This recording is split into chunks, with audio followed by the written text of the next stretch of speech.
Good day everyone. We are the Group 4 and today we will discuss the topic about upon arrival at the scene investigative observation. As a future criminologist, we believe that the role of the fireman is not only to suppress fire but also to serve as the first observer and potential evidence protector in case of suspicious fire incidents. Our group focused on 6 key investigative indicators that a fireman must assess immediately upon arriving at the fire scene. So let us now begin to discuss each. Good day everyone. I am Nash Nicolo Duomo and I will discuss the multiple points of origin. When fire starts in 2 or more places that are not physically connected, it may indicate intentional ignition. Normal fires usually begin in one spot and spread gradually. So what a fireman should do? First is to identify the locations where fires are burning. Next is to avoid disturbing objects in those areas. And lastly, to document with notes or photos and report to the investigator. Example is a house is found burning in both the living room and bedroom. There's no clear connection between the 2 areas. The fireman suspects arson and informs the responding investigator. So when a fire starts in 2 or more areas that are not physically connected, like the kitchen and bedroom, it's not normal. Fires usually begin in one place and spread. This could mean someone intentionally started the fire in multiple areas, which is a strong sign of arson. That's why firemen must be trained to look for this. During our simulation, we will check for unusual burn patterns and compare if the fire could naturally spread to those places. If not, become suspicious, and we must report it for investigation. So good day everyone. My name is Aprilin Eljesta and today I will be discussing about the signs of forced entry. Observation. If the fire scene shows broken windows, forced doors, or open safes, it could indicate theft, break-in, or sabotage prior to the fire. So what a fireman should do is first look for broken locks, damaged doors, or missing valuables. Then next, do not touch or move anything that could be evidence. Then record the observations and notify the proper authorities. For example, a small business burns down and the back door is found damaged with its safe emptied. The fireman notes this in the scene checklist and calls for an arson investigation. One of the first things firemen should check is whether there was a break-in if the windows are broken, the doors are forced open, or safes are already untied. It might not just be a fire, it could be a cover-up for robbery. Fires are sometimes used to destroy evidence. So during the activity, we observe doors, windows, and secure areas to see if there are signs that someone entered the place illegally before the fire. This is important for building a case and helping investigators. Now let's move on to unusual fire behavior. Based on observation, fire that spreads extremely fast, burns unusually strong, or has colored flames may suggest the use of flammable accelerants. So what a fireman should do? First, observe fire color, intensity, and reaction to water. Second, avoid flooding areas that appear suspicious. And lastly, notify the investigation team to take samples. And for example, a vehicle garage fire spreads too fast and smells of gasoline. The flames turn blue and green. The fireman marks the site and alerts the investigation team.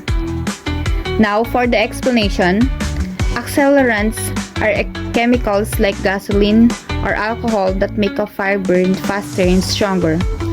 If the fire spread too fast, doesn't respond to water, or burn with the strange colors like blue or green, fireman must suspect that something was added to make the fire worse. This is a common sign of arson. Our team will simulate this behavior and learn to recognize when the fire acts unnaturally. This observation must be written down and shared with the investigators right away. Good afternoon everyone, I'm Dula Enriquez. Today I'm going to report the covered windows and block pathways. Observation: block exists to covered windows and rearranged furniture can delay rescue or detection of the fire. This may be intentional to worsen the fire or prevent people from escaping.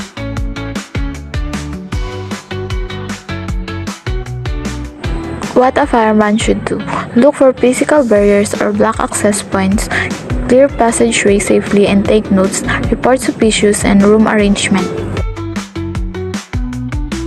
Example, a house fire shows all windows covered with boxes and curtains drawn. The hallway is blocked with large furniture. Firemen suspect these were placed deliberately.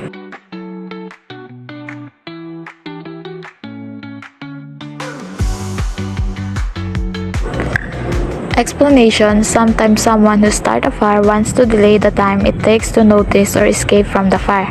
They might block windows with boxes or furniture, close all the curtains, or even more items to block doors. This makes the fire harder to detect and escape from. Firemen need to observe these things because they're not normal in household or office. During our simulation, well practice checking window visibility and escape paths, and if something looks suspicious, we record it and tag it as important for investigation. Good day everyone, my name is Carl Jake de la Cruz from BS Crim 3-2. For today's discussion, I will discuss to you the suspicious occupant behavior.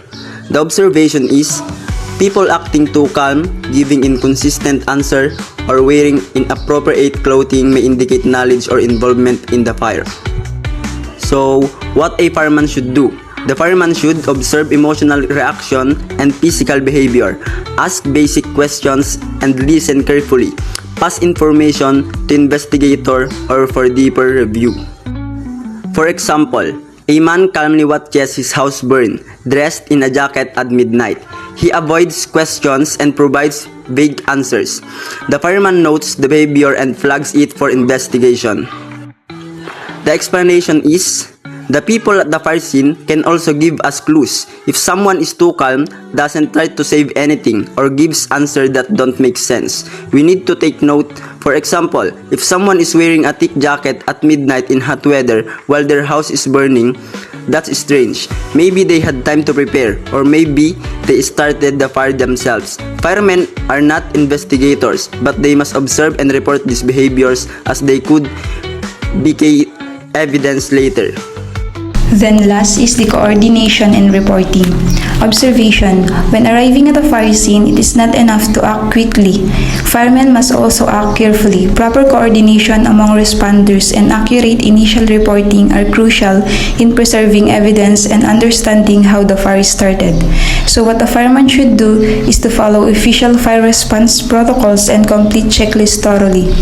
Communicate clearly with team members and avoid overlapping tasks.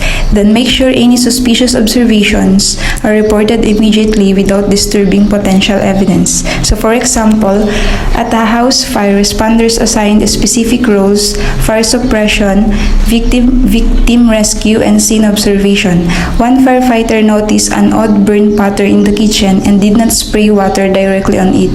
Instead, they reported it to the fire marshal for further examination. Coordination and clear reporting are critical responsibilities during fire response.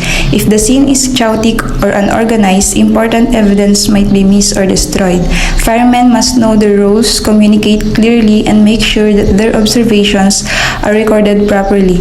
Every detail can help in determining the fire's origin, whether it was accidental or intentional. That's why firemen play an important role, not just in controlling the fire, but also in protecting the truth about how it started. The initial moments upon a fireman's arrival at a fire scene are critical, not only for life-saving actions but also for gathering potential investigative leads.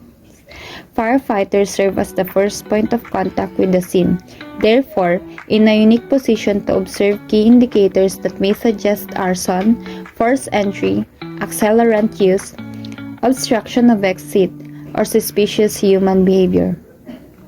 The proper observation, documentations, and coordinations during these early moments can greatly impact the outcome of fire investigation. It is essential that firemen are trained not just in suppression techniques but also in investigative awareness.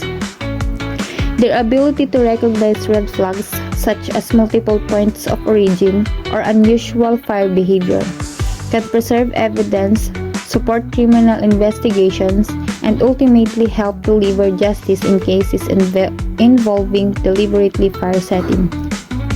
And now, for the conclusion, the role of fireman extends beyond controlling flames.